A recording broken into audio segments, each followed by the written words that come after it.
परम पिता परमात्मा, सारी सृष्टि के रचनहार, कुल मालिक कबीर परमेश्वर, बंदी छोड़ कबीर परमेश्वर, ये पूर्ण परमात्मा है, सारी सृष्टि के रचनहार हैं, कुल के मालिक हैं, असंख्य ब्रह्मांडों के संचालक हैं और सबके सिरजनहार हैं। अनंत कोट ब्रह्मांड का एक रति नहीं भारे, सतगुरु पुरुष कबीरे हैं ये कुल के सिरजनहारे। ना सतगुरु जननी जने जाके मान बाप, पिंड ब्रह्मंड से रही तो है ना जाती नो ताप। पानी से पैदा नहीं श्वासा नहीं शरीर, अन्न आहार करता नहीं ताका नाम कबीर। हम सुल्तानी नानक तारे दादू को उपदेश दिया, जात जुलाहा भेद न पाया वो कैसे माहे कबीर हुआ। ये वो परमात्मा है जो बनारस में, काशी में, भारतवर्ष की पवित्र धरातल पर सन 1398 में एक लहर तारा तालाब में विकसित एक कमल के फूल पर नवजात शिशु के रूप में परमात्मा प्रकट हुए थे। वहां से नीरू और नीमा नाम का एक जुलाहा दंपत्ति परमेश्वर को अपने घर ले गया। वो निसंतान थे। लीला करते हुए प्रभु बालक रूप धारण किया। धीरे धीरे 5 वर्ष के बच्चे हुए। उसी समय से अपने तत्व ज्ञान का प्रचार ढोल के डंके पर करने लगे और बड़े बड़े विद्वान माने जाने वाले वो नकली ब्राह्मण और ऋषि गुरुओं को परमात्मा ने अपने तत्व ज्ञान से पछाड़ दिया। वो परमेश्वर हमें स्वयं ही तत्वदर्शी संत बनते हैं, स्वयं ही वो जगत गुरु होते हैं, स्वयं ही वो पूर्ण परमात्मा, पूर्ण ब्रह्म, परम अक्षर ब्रह्म होते हैं और स्वयं ही एक दास की भूमिका भी निभाते हैं। हमें उदाहरण पेश करते हैं कि एक भक्त को कैसे रहना चाहिए। परमात्मा मानव शरीर में प्राप्त हो सकता है। इसमें जाति मजहब का कोई विशेष प्रतिबंध नहीं है कि कोई जाति विशेष ही परमात्मा पा सकती है या अमीर व्यक्ति ही, पैसे वाले रिच मैन ही परमात्मा पा सकते हैं। नहीं, परमात्मा पाने के लिए मानव शरीर हो, पूर्ण संत आपको मिल जाए, आप मर्यादावत भक्ति करते हुए अमीर और गरीब, राजा और रंक, प्रजा सभी परमात्मा प्राप्ति कर सकते हैं, लेकिन मर्यादा में रह करके। आज सुबह के सत्संग में आप जी ने सुना कि कौन परमात्मा अविनाशी है, कौन परमात्मा नाशवान है, कौन भगवान।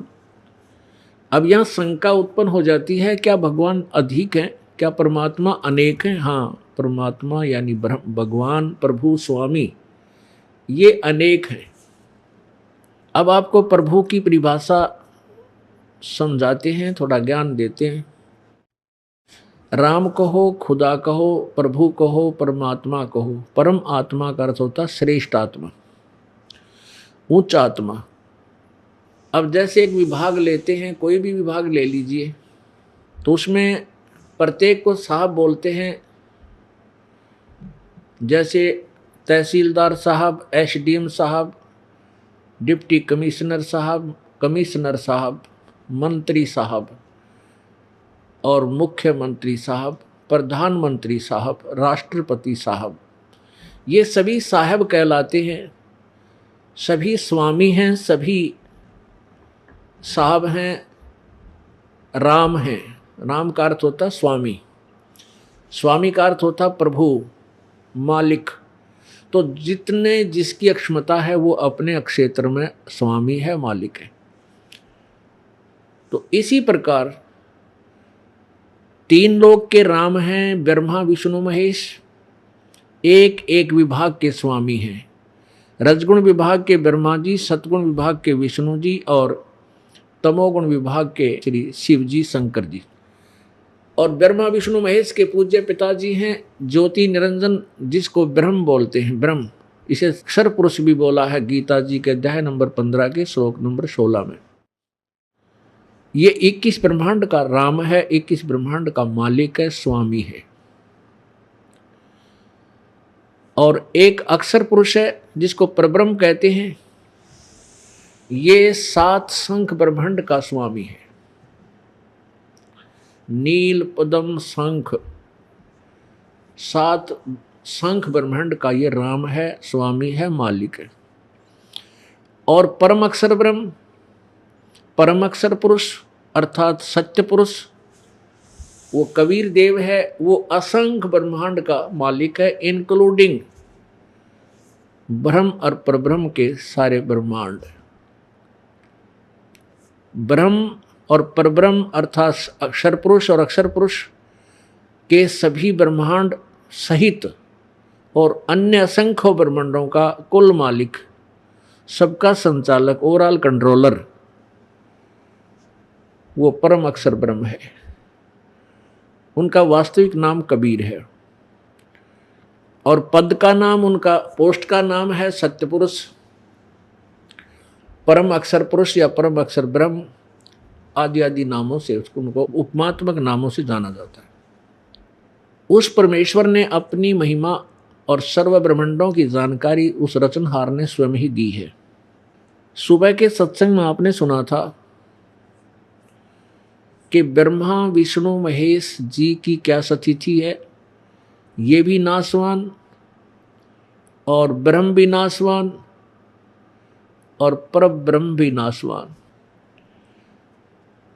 अब हमने अपने आप को अजर अमर सदा से के लिए मोक्ष मुक्त करवाना है, तो किस परमात्मा की भक्ति करें जो हमें जन्म और मृत्यु से छुटवा सके, जो स्वयं ही जन्म और मृत्यु के अंदर हैं, जन्म और मृत्यु के कर्म चक्कर में स्वयं फंसे हुए हैं, तो हमें जन्म और मृत्यु से मुक्त कैसे करा सकते हैं। अब हमने सबसे पहले वो भगवान सेलेक्ट करना पड़ेगा, वो प्रभु सेलेक्ट करना पड़ेगा जिसकी हम भक्ति करें, और उस भक्ति के करने से हमें यहाँ भी सुख हो जो हमारे पाप कर्मों का नाश कर सके। पुण्यात्माओं, पुण्य से सुख होता है, पाप से दुख होता है। ये तो अंडरस्टूड है, सबको विदित है। कोई भी इंसान दुखी हो जाता है, वो स्वयं कहता है, पुण्यात्मा जो भगवान आत्मा होती है, भाई मेरे पाप गणे हैं, मेरे ऊपर रह रहकर जो आपत्तियां आ रही हैं, भाई मैंने घने बूढ़े कर्म कर रखे। ये तो आम व्यक्ति मानता है जो थोड़ा सा भी भगवान से डरने वाला है। और जो सुखी है उसके विषय में आम व्यक्ति का आग्रह, भाई घने बढ़िया कर्म करके आ रहा है। तो वो बूढ़े और अच्छे और बुरे वो कर्म किए कब थे, जो आज भोग रहा है वो कभी मानव शरीर में था, और उस समय जिस पुण्यात्मा ने पुण्य कर दिए उनको आज सुख है, और जो पाप करके आया हुआ है वह जो कष्ट पे कष्ट उठा रहा है। तो पुण्यात्मा वो तो जो बना सो बना, पीछे तो हो लिया अनजानपने में, पाप भी कर लिए, अब बुरे किए या अच्छे किए। अब वर्तमान में हमें वो पाप भोगे हो रहे हैं, उनको हम दुख पा रहे हैं। तो उन पाप कर्मों का अब नाश हो जाए तो फिर क्या, जिस कारण से दुख था वो दुख ही दूर हो गया, फिर हम सुखी हो जाएंगे। अब पुण्यात्माओं, अभी तक जिस भी संत या महंत या ऋषि महर्षि की व्याख्या सुनी, वो यही कहते पाए कि वह किया हुआ कर्म प्रारब्ध अच्छे या बुरे ये तो भोगने ही पड़ते हैं, भोगने से ही अंत होता है, इनका कोई विकल्प नहीं है। अर्थात परमात्मा की साधना से पाप नाश नहीं होते। एक तरफ तो उनकी ये सिद्धांत है, ये थ्योरी है, और दूसरी तरफ वो ये कहते हैं वेदों में जो लिखा है वो सत्य है। वेदों में जो लिखा वो अटल है, वो सत्य है। तो पुण्यात्माओं, यदि वेदों में ही ये लिखा हो कि परमात्मा घोर पाप भी नाश कर सकता है, तो उन संतों, ऋषियों और महर्षियों का जो सिद्धांत है, तो वो क्या हुआ? वो दंत कथा हुई, वेद विरुद्ध हुई। तो वो अज्ञानी थे, उनको ज्ञान नहीं था, वेदों का ज्ञान नहीं था। उसके लिए आपको एक झलक दिखाते हैं। पुण्यात्माओं, इन सदग्रंथों को दास केवल पढ़ कर सुना रहा है, और उन संतों ऋषियों के अपने अनुभव की जो पुस्तकें हैं, जो उनके विचार हैं, वो भी पढ़ कर सुना रहा है, अपनी तरफ से कुछ नहीं मिला रहा। और उन दोनों को तुलनात्मक तरीके से आपके रूबरू करा रहा है। कई अनजान व्यक्ति सुनी सुनाई कह देते हैं कि रामपाल तो निंदा करता है लोगों की, दूसरे संतों की निंदा करता है। ये कभी नहीं हो सकता। इतना अनजान नहीं है रामपाल कि मैं किसी संत की या भगत की निंदा करूं। निंदा का जो फल है मुझे पता, कितना भयंकर पाप लगता है। तो ऐसी गलती रामपाल नहीं कर सकता। हाँ, ये पुण्य का कार्य है, ये अवश्य करूंगा। जैसे एक समय किसी ने 500 के नोट नकली बना लिए, और सरकार ने क्या किया था कि उन दोनों असली और नकली नोटों को ऐसे टेलीविजन के माध्यम से, समाचार पत्रों के माध्यम से, दोनों को, नकली और असलियों को बराबर दिखाया था। उनकी पहचान बताई थी जनता को कि ऐसी जो जिसके अंदर है ये नकली है, ये ओरिजिनल है। इस नकली को छोड़ देना, इसको त्याग देना, फेंक देना, आगे से ठगी में मत आना, उसको नहीं लेना, और ये ओरिजिनल की पहचान है, ऐसे नोट रखिए, तुम्हारा लाभ होगा, इससे तुम्हें हानि होगी। तो क्या सरकार निंदा कर रही थी? नहीं, एक महा उपकार किया। ऐसे ये दास कर रहा है। आप जी नकली नोट लेकर के लिए फिर रहे हो, गलत नाम जाप कर रहे हो, गलत ज्ञान आपके हृदय में भरा हुआ है। ये दास आपको ओरिजिनल नोट, ओरिजिनल सदग्रंथ, पवित्र चारों वेद, पवित्र पांचवा वेद जो सच्चिदानंद घन की वाणी, पवित्र श्रीमद् भगवद गीता जी, पवित्र पुराणों को आपके समक्ष दिखा रहा है। अब आपको इन ऋषि महर्षियों की के सिद्धांत दिखाता हूं तो पता चलेगा ये कितने विद्वान थे। इन्होंने भट्ठा बैठा दिया मानव जीवन समाज का, सर्वनाश कर गए ये भक्तों का, श्रद्धालुओं का, अनुयायियों का, सबको उल्टे मार्ग पर लगा दिया, उल्टे ज्ञान से परिपूर्ण कर दिया, शास्त्र विरुद्ध ज्ञान में ठोक ठोक कर भर दिया। अब देखिएगा श्रीमद् देवी भागवत,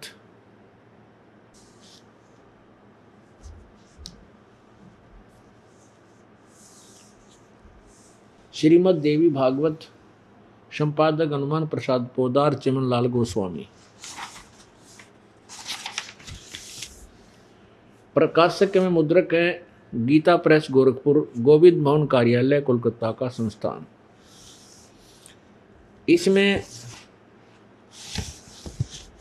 आपको इन देवताओं के गुरु बृहस्पति जी के विचार सुनाते हैं। ये देखिएगा, ये है 5वां स्कंद,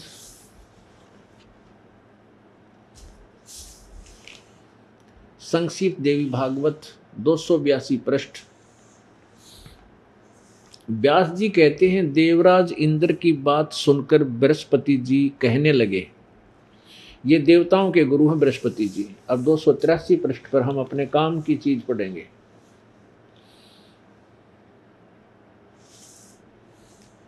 प्रारब्ध कर्मों का अभाव बिना भोगे नहीं हो सकता, यह स्पष्ट है। आर्य, संपूर्ण देवता तुम्हारे सहायक हैं, तुम स्वयं भी बुद्धिमान हो, फिर भी जो होनी है वह होकर ही रहेगी, तुम उसे टाल नहीं सकते। ऐसी स्थिति में सुख और दुख की चिंता में नहीं पड़ना चाहिए। महाभाग, सुख और दुख ये दोनों कर्म से, पुण्य एवं पाप के अक्षय के सूचक हैं। अतएव विद्वान पुरुषों को चाहिए कि वे सुख के अभाव में भी सर्वथा आनंद ही अनुभव करें। अतएव महाराज, इस अवसर पर सुयोग्य मंत्रियों से परामर्श लेकर विधि पूर्वक यत्न करने में कटिबद्ध हो जाओ। यत्न करने पर भी जो होनहार होगा वह तो सामने आएगा ही। अब ये है देवताओं के गुरु बृहस्पति जी के विचार कि जो भी प्रारब्ध में सुख या दुख हैं वो भोग कर ही समाप्त होंगे। और साथ में कह रहे हैं कि दुख में भी सुख का ही अनुभव करना चाहिए। अरे भले आदमी पेट में दर्द हो जाए और किलकी मारे और फिर उसमें कैसे सुख का अनुभव करे। दिन की अकल देखो कौन से गांव गई थी। पेट के दर्द की टेबलेट मिल रहा, वो औषधि मिल रहा है, वह रोग उस दर्द ने मिटावे। जब सुख का अनुभव किसी बौड़ी बूझ सोच थी, अरे ये महर्षि जगत गुरु बृहस्पति देवताओं के गुरु। फिर पढ़िए, कहते हैं दुख में भी सुख का अनुभव करे। अरे सुख में तो हो जा पर दुख में क्यों करो। दुख का तो कोई समाधान हो जब तो सुख में परिवर्तित होगा। देखो फिर पढ़ के, प्रारब्ध कर्मों का अभाव भोगने बिना भोगे नहीं हो सकता, यह स्पष्ट है। आर्य, संपूर्ण देवता तुम्हारे सहायक हैं, तुम स्वयं भी बुद्धिमान हो, फिर भी जो होनी है वह होकर ही रहेगी, तुम उसे टाल नहीं सकती। ऐसी स्थिति में सुख और दुख की चिंता में नहीं पड़ना चाहिए। सुख और दुख दोनों, ये दोनों क्रमशः पुण्य और पाप के अक्षय के सूचक है। अतएव विद्वान पुरुषों को चाहिए कि सुख के अभाव में भी सर्वथा आनंद का ही अनुभव हो करें। यानी सुख ना हो और दुख हो तो दुख में भी कहते सुख का ही अनुभव करें। ये तो बड़का की बात थी, कति जिसने क्या है गाना भी रहा हो। ये ऐसे इन महर्षियों के विचार। अब आगे देखो राक्षसों के गुरु के विचार, शुक्राचार्य के। ये देखिएगा चौथा सकंद, शुक्राचार्य द्वारा दैत्यों को साफ, 243 पृष्ठ, यहाँ से पढ़ेंगे। व्यास जी कहते हैं, प्रहलाद की बात सुनने के पश्चात शुक्राचार्य ज्ञान दृष्टि से सब कुछ देखकर प्रसन्न हो गए। उनका मुख मुस्कान से भर गया। उन्होंने दैत्यों से कहा, दानव, तुम मेरे यजमान हो, तुम्हें न तो डरना चाहिए और न पाताल में ही जाना चाहिए। अपने सत मंत्रों के प्रभाव से मैं तुम्हारी रक्षा कर लूँगा। धर्म के मर्मज महाशो, प्राचीन समय में ब्रह्मा जी के मुख से मैंने जो बात सुनी है उसे बता रहा हूँ, सुनो। यह वचन बड़ा ही हितकर, सत्य और अटल है। उन्होंने कहा था, ब्रह्मा जी ने बताया था, होने वाली बातें अवश्य होकर रहती हैं। धरातल पर कोई भी ऐसा सुयोग्य पुरुष नहीं है जो प्रारब्ध को विफल बनाने में समर्थ हो सके। विपरीत समय के कारण इस समय तुम्हारी शक्ति क्षीण हो गई है।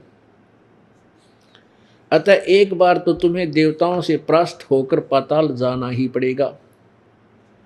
यह समय बदलता रहता है। कुछ ही दिनों पूर्व तुम सम्राट रह चुके हो। अब कर लो बात इन गुरुओं की।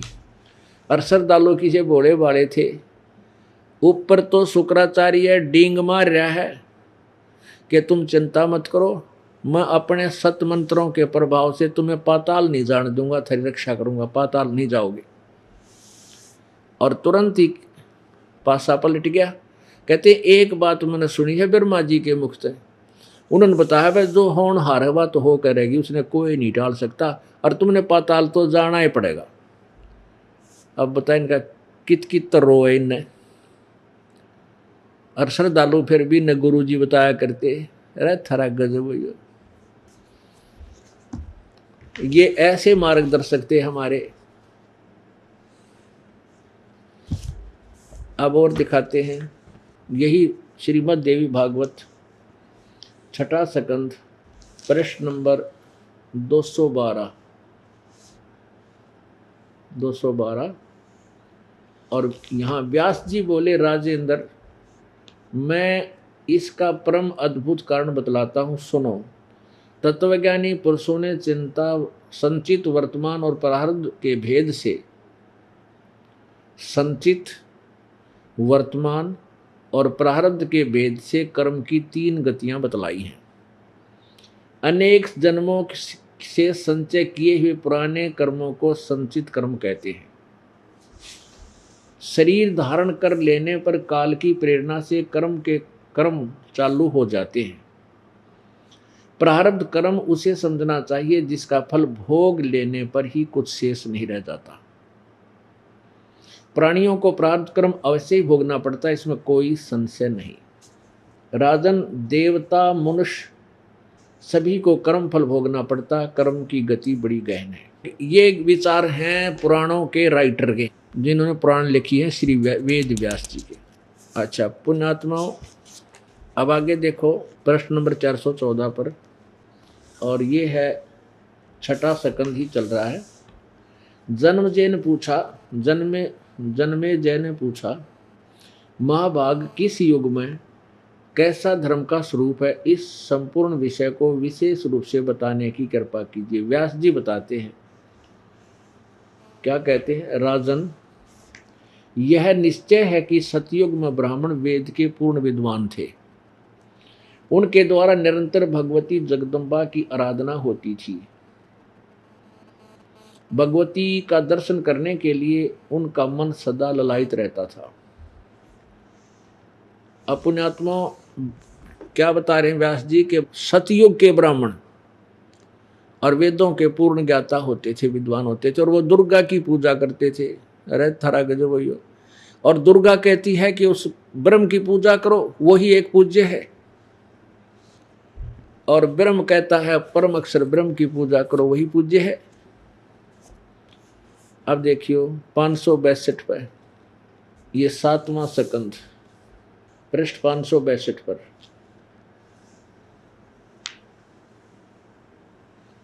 देवी के द्वारा हिमालय को ज्ञानोपदेश, ब्रह्म स्वरूप का वर्णन। देवी जी कहने लगी, पर्वतराज, यह देखिए उस देवी इस प्रकार योगियों तो ये तो अपने बारे में बताती है, उस ब्रह्म का क्या स्वरूप है यह बतलाया जाता है, जो प्रकाश रूप सबके अत्यंत समीप में स्थित हृदय रूप गुहा में स्थित होने के कारण गुहाचर नाम से प्रसिद्ध है और महान पद अर्थात परंपरा पे है। वह समस्त प्रजा के ज्ञान से परे है, अर्थात किसी की बुद्धि में आने वाला नहीं है, यह तुम जानो। जो परम प्रकाश रूप है, जो सूक्ष्म से भी अत्यंत सूक्ष्म है, जिसमें संपूर्ण लोक और उन लोकों में निवास करने वाले प्राणी स्थित हैं, वही अक्षर ब्रह्म है। वह सबके प्राण है, वही सबकी वाणी है और वही सबके मन है। वह यह परम सत्य और अमृत अविनाशी तत्व है। सौम्य, उस वेदने योग लक्ष्य का तुम वेदन करो, मन लगाकर उसमें तन्मय हो जाओ। सौम्य, उपनिषद में कथित महान अस्त्र रूप धनुष लेकर उस पर उपासना द्वारा तीक्ष्ण किया हुआ बाण संधान करो और फिर भावनागुत चित्त के द्वारा उस बाण को खींचकर उस अक्षर रूप ब्रह्म को ही लक्ष्य बनाकर वेदन करो। ये पर्वण यानी ओम तो धनुष है, जीवात्मा बाण है और ब्रह्म को उसका लक्ष्य कहा जाता है। कहने का भाव ये है, देवी बता रही है हिमालय को कि हे राजन, तू ब्रह्म का जाप कर और उसका ओम नाम है। ओम का जो है ये तेरा धनुष है, जीवात्मा बाण है और वो ब्रह्म तेरा उद्देश्य है, उसकी प्राप्ति कर। आगे देखो, ये हमने पढ़ लिया, 263 पर चल रहे, 563 पृष्ठ पर। उस एकमात्र परमात्मा को ही जाने, दूसरी बातें सब छोड़ दो, सब बातें छोड़ दो, यानी और पूजा नहीं करनी, मेरी भी नहीं करनी, ब्रह्म की करनी है।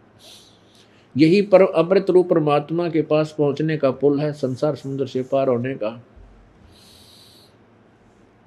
इस अंतर्यामी रूप से वर्तमान है।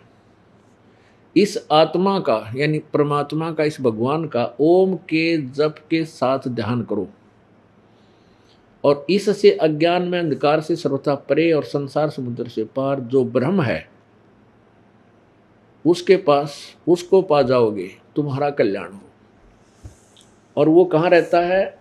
वह यह सबका आत्मा ब्रह्म लोक रूप दिव्य आकाश में स्थित है। अब पुण्यात्माओं, अब कौन है विद्वान और कौन अविद्वान, ये निर्णय करेंगे इस सत्संग के अंदर। अब आपको और दिखाते हैं। परमात्मा कहते थे बंदी छोड़, कबीर जी पहले से ही अपनी अमृतवाणी में लिखा, मेरे साथ दो भाई मन सब जग भूला पाया, किसी को भी तत्व ज्ञान नहीं है। तीन लोक और भवन चतुर्दश कोई नहीं सत्संगी। इन तीन लोकों में, यानी तीन लोक और भवन चतुर्दश, ये 14 भवन एक ब्रह्मांड के अंदर ये लोक हैं 14 और ये 3 अलग हैं। इनमें कहते हैं कोई भी सत्संगी नहीं है। सत्संगी माने यथार्थ ज्ञान से परिचित, जो सत्य पर आधारित हो। ना ब्रह्मा जी को ज्ञान, ना विष्णु जी को ज्ञान, ना दुर्गा को ज्ञान, ना शिव जी को ज्ञान, ना ब्रह्म को पूर्ण ज्ञान। वो खुद कहता है गीता ज्ञान देते समय और वेदों का ज्ञान देते समय ब्रह्म कहता है वो पूर्ण परमात्मा के बारे में जानकारी कोई तत्वदर्शी संत देगा, उनसे पूछो। अब आपको ब्रह्मा विष्णु महेश जी का ज्ञान दिखाते हैं, वो कितने विद्वान थे। ये देखिएगा पहला स्कंध और प्रश्न नंबर 28 पर। नारद जी ने कहा, महाभाग व्यास जी, तुम इस विषय में जो पूछ रहे हो ठीक यही प्रश्न मेरे पिताजी ने भगवान श्री हरि से किया था, विष्णु जी से। देवाधिदेव भगवान जगत के स्वामी हैं, लक्ष्मी जी उनकी सेवा में उपस्थित रहती हैं, 4 भुजाएं हैं, वे चराचर जगत के आश्रयदाता, जगत गुरु देवताओं के देवता। ऐसे जगत प्रभु भगवान श्री हरि विष्णु जी महान तप कर रहे थे, उनकी समाधि लगी थी। यह देखकर मेरे पिता ब्रह्मा जी को बड़ा आश्चर्य हुआ। अतः उन्होंने उनसे जानने की इच्छा प्रकट की। ब्रह्मा जी ने पूछा, प्रभु आप देवताओं के अध्यक्ष, जगत के स्वामी, भूत भविष्य एवं वर्तमान सभी जीवों के एकमात्र शासक हैं। भगवान फिर आप क्यों तपस्या कर रहे हैं और किस देवता की आराधना में ध्यान मगन है? मुझे असीम आश्चर्य तो यह हो रहा है कि आप देवेश्वर एवं सारे संसार के शासक होते हुए भी समाधि लगाए बैठे हो। ब्रह्मा जी के विनत वचन सुनकर भगवान श्री हरि यानी विष्णु जी उनसे कहने लगे, ब्रह्मन सावधान होकर सुनो, मैं अपने मन का विचार व्यक्त करता हूँ। देवता, दानव और मानव सब यही जानते हैं कि तुम सृष्टि करते हो, मैं पालन करता हूँ और संकर संहार क्या करते हैं। किंतु फिर भी वेद के पारगामी पुरुष अपनी युक्ति से यह सिद्ध करते हैं कि रचने, पालने और संहार करने की यह योग्यता जो हमें मिली है, इसकी अधिष्ठात्री देवी शक्ति देवी है। ब्रह्मा जी, हम सभी उस शक्ति के सारे ही अपने कार्यों में सदा सफल होते आए हैं। सुवर्त प्रत्यक्ष और परोक्ष दोनों उदाहरण मैं तुम्हारे सामने रखता हूं, सुनो। यह निश्चित है कि उस शक्ति के अधीन होकर ही मैं प्रलय काल में शेष नाग की सैया पर सोता और सृष्टि करने का अवसर आते ही जाग जाता हूं। मैं सदा तप करने में लगा रहता हूं। उस शक्ति के सामने शासन से कभी मुक्त नहीं रह सकता। कभी अवसर मिला तो लक्ष्मी के साथ सुखपूर्वक समय बिताने का सौभाग्य प्राप्त होता है। मैं कभी तो दानों के साथ युद्ध करता हूं। अखिल जगत को भय पहुंचाने वाले दैत्यों के विकराल शरीरों को शांत करना मेरा परम कर्तव्य हो जाता है। मुझे सब प्रकार से, ये 29 पृष्ठ पे 29 पे देवी भागवत में, मुझे सब प्रकार से शक्ति के अधीन होकर रहना पड़ता है। शक्ति माने दुर्गा। उन्हीं भगवती शक्ति का मैं निरंतर ध्यान किया करता हूं। ब्रह्मा जी, मेरी जानकारी में इन भगवती शक्ति से बढ़कर दूसरे कोई देवता नहीं। पार्ट गया तोड़ भाई। अब पुण्यात्मा दास अपनी तरफ से कुछ नहीं मिला रहा, अपने सदग्रंथ जिनको हम सत्य मानते थे उनको पढ़ कर सुना रहा हूं। अब इससे सिद्ध हो गया कि ब्रह्मा जी तो विष्णु जी को सर्वेश्वर, महेश्वर, जगत का सारी सृष्टि का संचालक बतावे, और विष्णु जी कहता है कि मेरी जानकारी में दुर्गा तो ऊपर को भगवान नहीं, इससे बड़ा देवता नहीं। अभी आपने दुर्गा जी के विचार सुन लिए जो 562 और 563 पृष्ठ पे।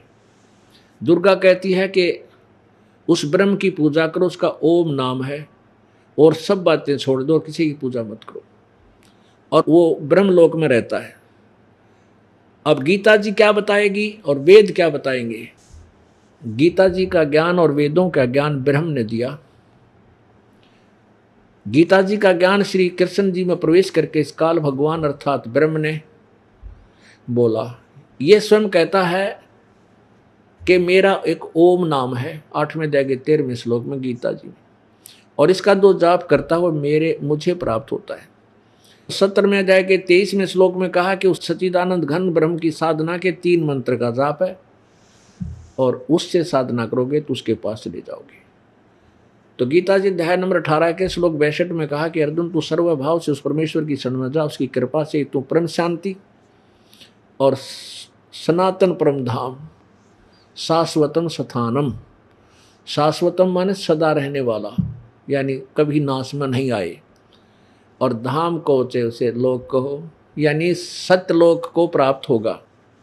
पुण्यात्माओं, ये आज क्या स्पष्ट करना चाहता है ये दास कि इन ऋषि महर्षि और इन देवताओं ने, जब देवताओं के गुरु ने ज्ञान नहीं बृहस्पति को, तो इन देवताओं को कहाँ होगा?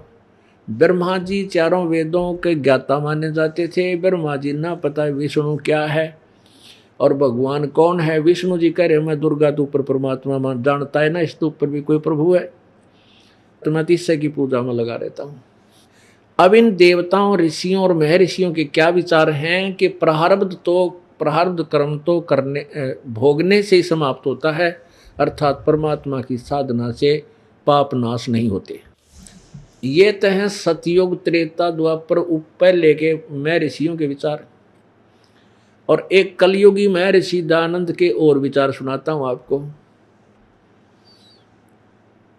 इन सब ने एक कुएं का पानी पी रखा था, अपनी अपनी न्यारी छाप ला के अलग से बना रखी थी वह कंपनियां, और घुमा फिरा कर माल एक का था, नाम न्यारे, उनको मोर मोर अलग ला रखी थी। अब आपको दिखाते हैं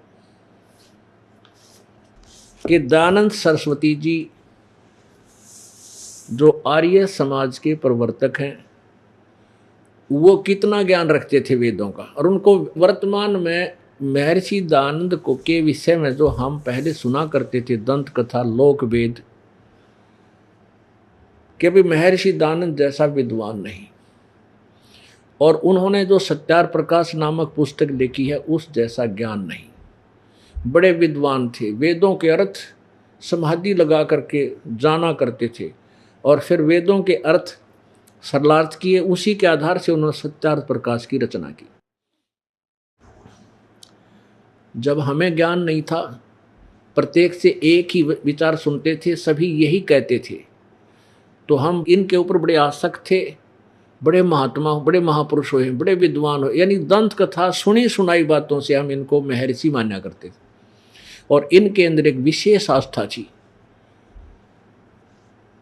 जब हमारा मोतियाबिंद का ऑपरेशन हो गया, अज्ञान हट गया, जब हमें तत्व ज्ञान हुआ, फिर अपनी आंखों से देखा, सत्यार प्रकाश जैसा घटिया ग्रंथ इस पृथ्वी पर नहीं देखा मैंने।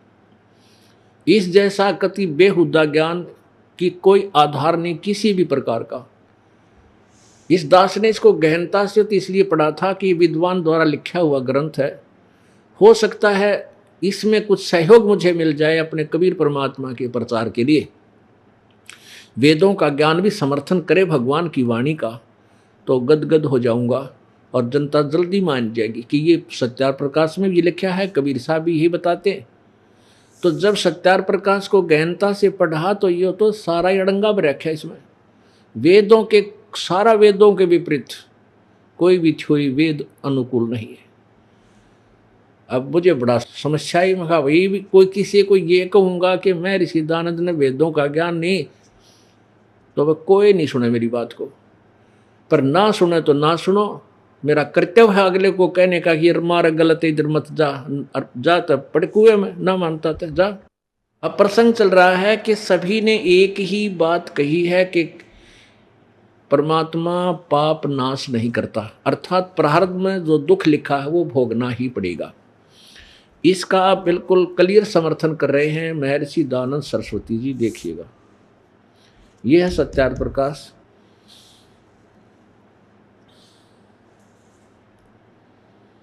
अब देखो, इस महापुरुष की इस एक्टिंग ने देखा तो यूँ दिखेगा ये भगवान, ये तो भगवान तो मिल रहे हैं, इसे महापुरुष थे। अब हम इस पोज को देखकर कुर्बान हो जाते थे इन महापुरुषों पर। बड़े महापुरुष थे, वह बड़ी समाधि लाते थे और परमात्मा से बात करते होंगे। अब महर्षि दयानंद सरस्वती, ये संवत 1871 ईस्वी में इनका जन्म हुआ, यानी सन 1824 में, और मृत्यु सन 1883 में। 59 साल की उम्र में इनका देहांत हो गया था, 59 ईयर ओल्ड। अब देखना यहाँ पर अथ सत्यार्थ प्रकाश है। वेद आदि विविध सद सत्शास्त्र प्रमाणे समिंत श्रीमत परमहंस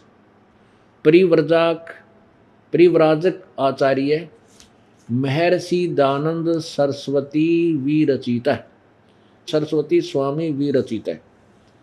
देख कितना व्याख्या की है इसमें, कितनी उपमा की है कि वेद आदि विविध, वेद सहित, वेद और अन्य जो सदशास्त्र हैं उनके प्रमाणों से को लेकर के सत्यार्थ प्रकाश की रचना महर्षि दयानंद सरस्वती स्वामी ने की है। प्रकाशक हैं वैदिक यति मंडल, दयानंद मठ, दीनानगर, पंजाब। ये प्रकाशित कहाँ से है? ये है मुद्रक आचार्य प्रिंटिंग प्रेस, दयानंद मठ, गोहाना मार्ग, रोहतक से। इसके 7वें समोल्लास में, इसमें 7वें समोल्लास में किसी ने प्रश्न किया।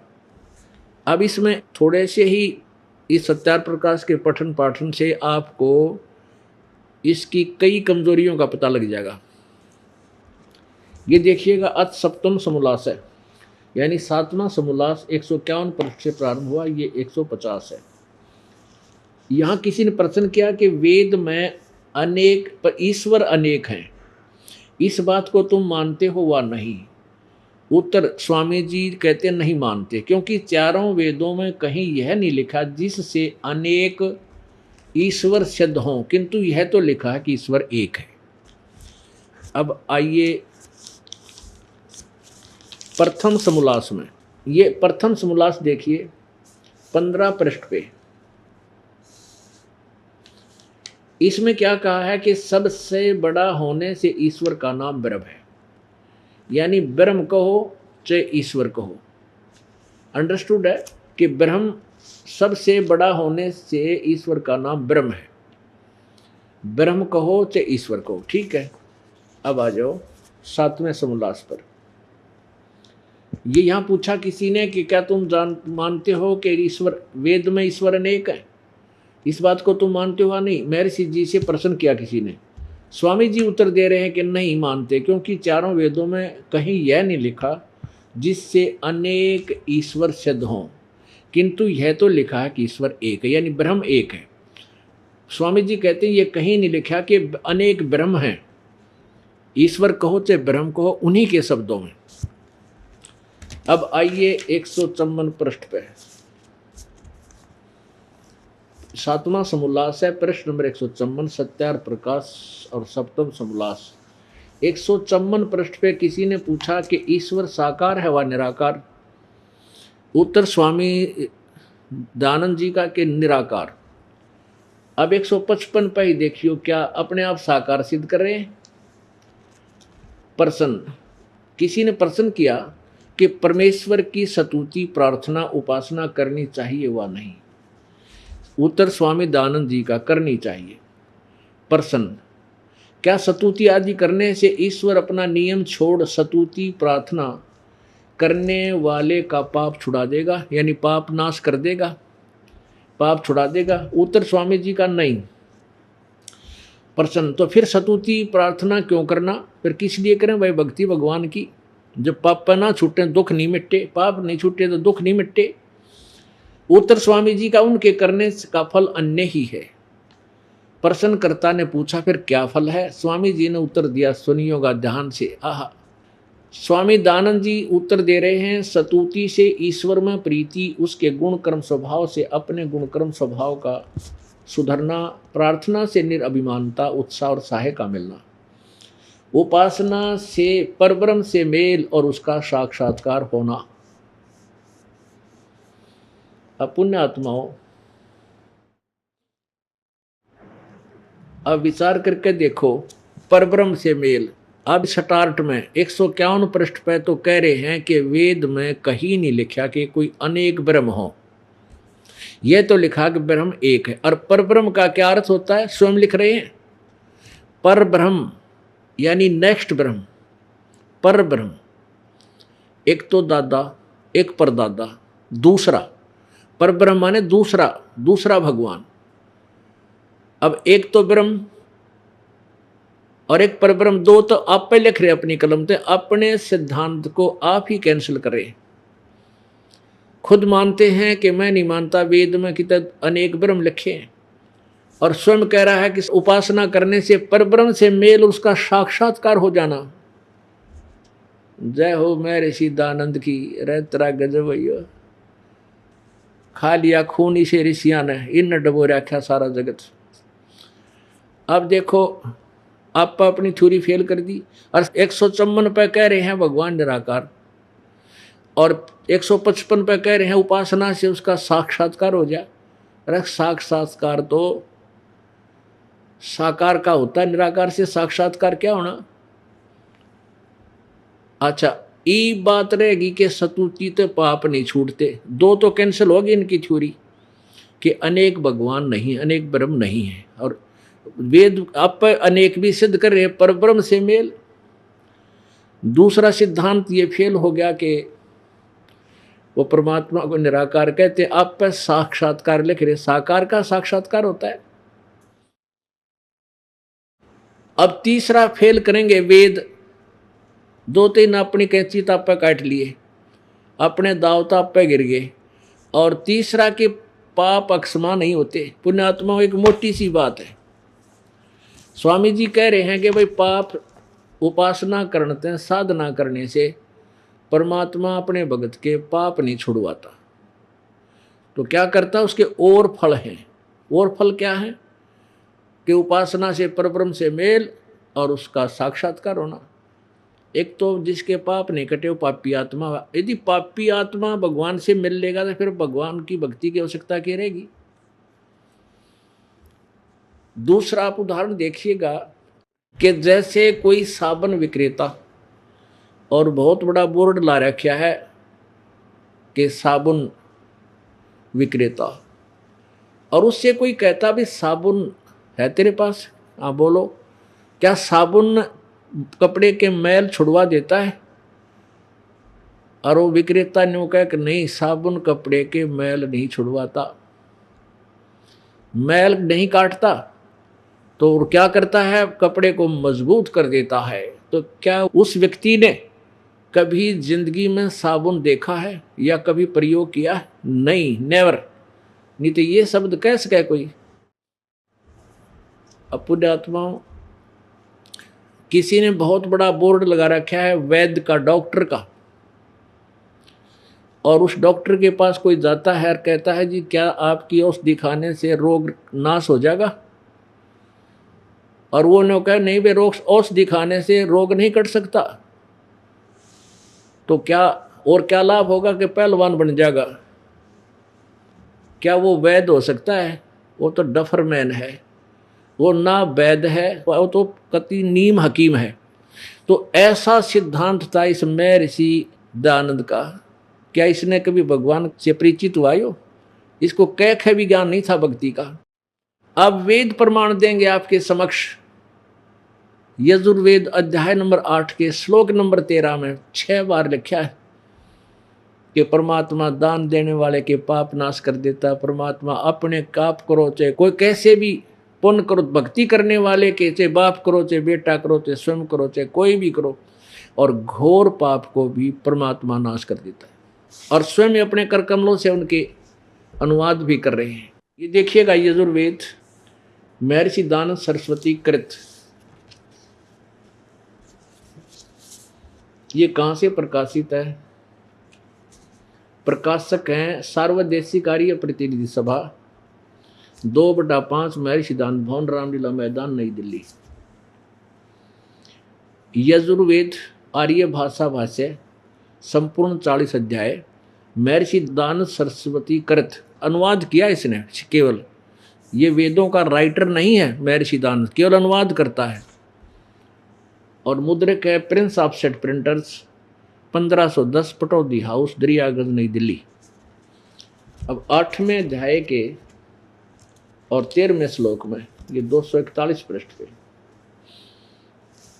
8वां अध्याय, 8वां अध्याय, 13वां मंत्र।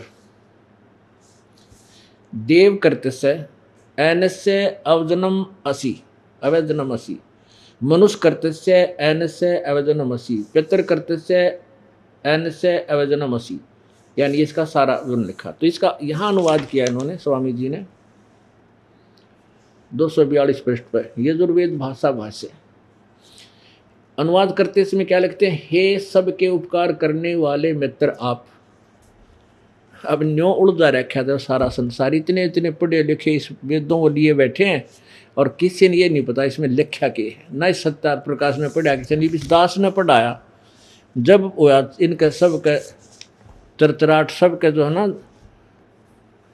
फिर उठ देखने लगे पढ़ पढ़ के, तो उन व्यक्तियों ने मुश्किल माचगी जो सत्यार प्रकाश की आड़ में पैसे इकट्ठे करा करते। उन्होंने फिर बाउंडर बना दिया, रामपाल गंदा है, गुंडा है, कि जनता को तुम्हारी सच्चाई का पता ना लग जाए, और क्रोथा कांड करा दिया। अरे भले आदमियों, परमात्मा का चला हुआ मार्ग है, इसको कोई रोक नहीं सकता। केवल अपने कर्म बिगाड़ सकें, अपने पाप इकट्ठे कर सकते हैं। ये भगवान का मार्ग है, इसमें आज तक कोई सफल नहीं हुआ भक्तों को रोकने में। प्रहलाद के लिए कितना जुल्म किया था, उसके पिता ने, यही इसी बात की लड़ाई थी पिता और पुत्र की। पिताजी कहता था मैं जो कह रहा हूँ यह बात सत्य है, तुम मेरी भक्ति करो, तुम्हारा कल्याण होगा। और प्रहलाद कहता था नहीं पिताजी, परमात्मा की भक्ति करने से कल्याण होगा, तेरी भक्ति से जीव कल्याण नहीं हो सकता, ये मैं नहीं मान सकता। इससे बात की लड़ाई थी, और यही लड़ाई हमारी है। ये दास कहता है कि जो साधना ये संत ऋषि महर्षि बता रहे हैं ये बिल्कुल यूजलेस है, इससे जीव कल्याण नहीं हो सकता। और ये जो दास बता रहा है, यानी वेदों और सदग्रंथों में लिखा हुआ, उससे कल्याण होगा। इससे बात की लड़ाई पर यह ओड कहानी करवा जी, क्रोथा कांड। लेकिन पिछला इतिहास उठा के देख लो, फिट्टे मुंह होंगे ये लोग सभी। एक दिन परमात्मा इनको वो सजा देगा, याद रखेगी, दुनिया में इतिहास बना देगा भगवान, और इनको थुक्या करेंगे कि नाम से भी नफरत हो जाएगी जिन्होंने बाधा की है भगवान के मार्ग में। वो समय दूर नहीं है। अब इसमें क्या है कि स्वामी दानंद जी ने तो ठेका ले रखा था भट्ठा बठान का। अब इसने क्योंकि अपने सत्यार प्रकाश में लिख रखा कि भगवान पाप नाश नहीं कर सकता साधक के, और वेद में लिख रखा 6 बार एक ही मंत्र में। यदि इस मंत्र में एक स्थान पर लिखा होता, एक ही शब्द होता, तो ये गोल मोड़ करके और कर जाता काम, और पकड़ में नहीं आता। परमात्मा कच्चा काम नहीं करता। एक ही मंत्र में 6 बार लिख रहा है, क्या पाप नाश कर सकता है, अपने किए हुए पाप नाश कर सकता है, पिता करो उसका पाप नाश कर सकता है, जाने अनजाने में जो भी पाप हुए उनको भी नाश कर देता है। अनजाने में जो पहले हुए, जो हमने पहले कर दिए थे, और अब जो है वर्तमान में जो कर रहे हैं, इब हम करें को नहीं, क्योंकि कुछ ऐसे पाप हैं जो हमारे स्वाभाविक होते हैं। जैसे पोचा लावे उसमें हुआ है, अड़बा वहाँ उसमें हुआ है, खेती करते हैं ट्रैक्टर से, और कसी लेकर मजदूरी का काम करते हैं, उसमें पाप हुए हैं। तो इन पापों को भी परमात्मा की भक्ति समाप्त कर देती है। ये पाप भी नहीं लगते हमारे पर, क्योंकि हमारी मजबूरी है, हमारी इच्छा नहीं इन पाप के करने की। इसलिए सतभक्ति करने से हमारा साथ के साथ ये इन पापों का नाश होता रहता है।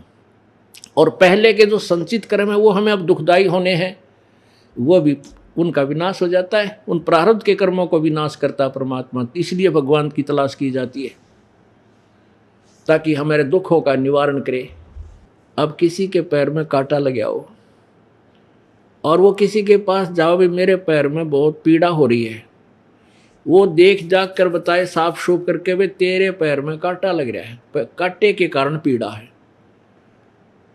और वो के सलाह देवे कि भी कांटा तो निकला नहीं, जूते पैर ले, आगे कांटे नहीं लगेंगे। अरे भले आदमियों, कांटा लगे पैर में जूता पहना नहीं जा सकता, वो तो कांटा निकला है, और फिर जूता पहना जाए इस डर से कहीं भगवान फिर ना लग जाए। अब जैसे किसी के ऊपर आपत्ति आई है, पाप कर्म रूपी कांटा लग गया है, किसी संत ऋषि के पास जाता है, पहले तो वो नकली जंतर मंत्र भी बताता है, न्यू कर ले, ऐसे कर ले, उसे नहीं लाभ होता है तो अंत में कह देता भी तेरे प्रारब्ध में का कर्म है, ये तो भोगना ही पड़ेगा, और भक्ति करा कर बेटा आगे दुख ना होगा तुझे। अरे भले आदमी, वर्तमान में तो दुर्गति हो रही है, मर्या पर मरण हो रहा है, आगे जीवेगा जब करेगा ना यो। अब समझो ऐसा ही वो विधान है कि जैसे किसी के पैर में कांटा लग रहा है और के कांटा तो निकला नहीं, और जूते पहन ले बेटा, फिर आगे कांटे ना लगेंगे। अरे पहले कांटा निकला है और फिर जूता पहने, यानी पहले पाप कर्म रूपी कांटा निकला है, फिर वो राम नाम का जूता इस डर से पहनेगा वो प्राणी है भगवान, कदे फिर बिजली ना गिर जा, कहीं फिर ना वो आपत्ति आ जाए, वो कभी नहीं निकाले जूता ने, यानी कभी राम नाम ना नहीं छोड़ेगा। और जिसके समाधान नहीं हो, जूत्या का आग लगो, फिर कौन पहरेगा उन जूत्या ने, हाथ में उठा के कोई चल रहा, कोई निशा मूर्ख है नहीं कोई। तो ऐसे ही इन लोगों का विधान अभी तक रहा है, जो सदग्रंथों से अपरिचित थे और नकली ऋषि महर्षि और सतगुरु बनकर बैठे हुए थे। अब महर्षि दानंद जी यजुर्वेद अध्याय नंबर 8 के श्लोक नंबर 13 में अनुवाद करते समय के और पंगा अड़ा दिया, हे सबके उपकार करने वाले मित्र आप। अब पढ़ने वाला न सोचेगा कि महर्षि दानंद ने जो छुरी बताई है, परमात्मा पाप नहीं काट सकता, और यहां लिख रखा है सबके उपकार करने वाले मित्र, तुम दान करने वाले के पाप नाश कर देते हो।